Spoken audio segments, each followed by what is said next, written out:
Good morning, this is Deepak. He who has done his best for his own time has lived for all times.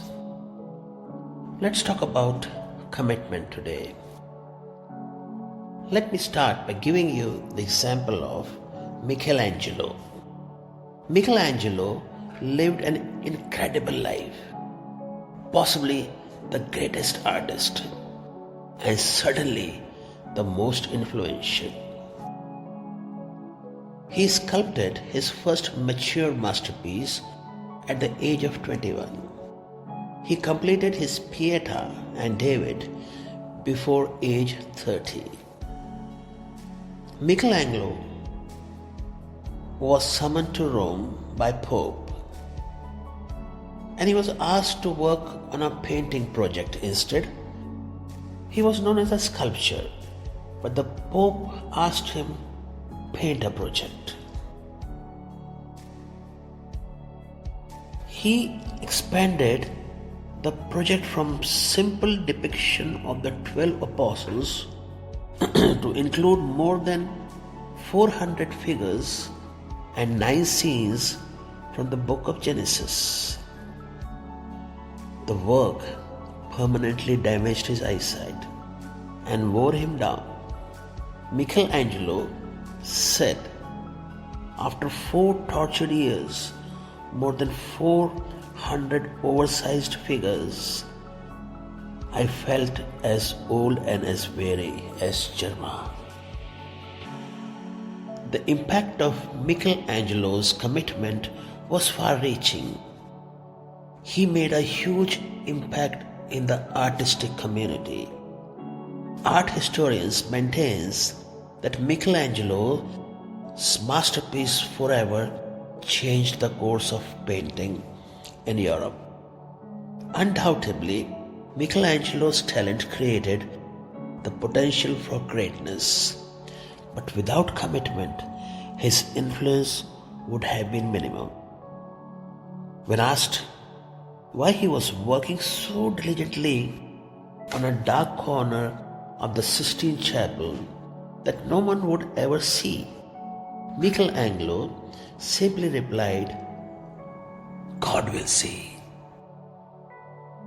Commitment gives us new power. No matter what comes to us, sickness, poverty, or disaster, we never turn our eye from the goal. What is commitment? To each person, it means something different.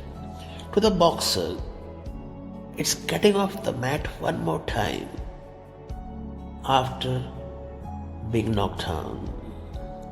To the marathoner, it's running another 10 miles when your strength is gone. To the soldier, it's going over the hill, not knowing what's waiting on the other side. To the leader, it's all that and more, because everyone you lead is depending on you. True commitment inspires and attracts people. Commitment always precedes achievement.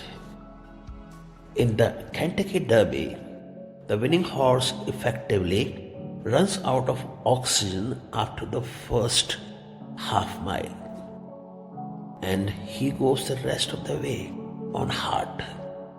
That's why all great athletes recognize its importance. Michael Jordan said, "Heart is what separates the good from the great." If you want to make a difference in other people's life as a leader, look into your heart to see if you are really committed. The only real measure of commitment is action. Nothing is easier than saying words. Nothing is harder than living them day after day. Commitment is the enemy of resistance, for it is the serious promise to press on, to get up, no matter how many times you are knocked down. If you want to get anywhere worthwhile, you must be committed. What kind of person are you?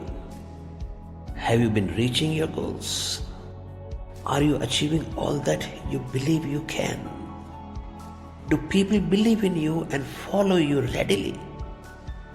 If your answer to any of these questions is no, the problem may be your level of commitment. One of the questions every leader must ask himself is, what I am willing to die for? If it came down to it, what in life would you not be able to stop doing, no matter what consequences it were?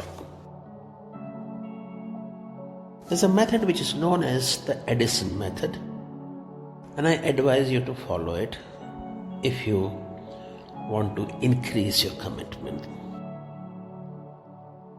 If taking the first step towards commitment is a problem, try doing what Thomas Edison did. When he had a good idea for an invention, he would call a press conference to announce it. Then he would go into his lab and invent it. Make your plans public, and you might be more committed to following through them in your life. Just remember that if you are not working at your game to the utmost of your ability, there will be someone out there somewhere with equal ability, and one day you'll play each other and he will have the advantage. Thank you so much for listening.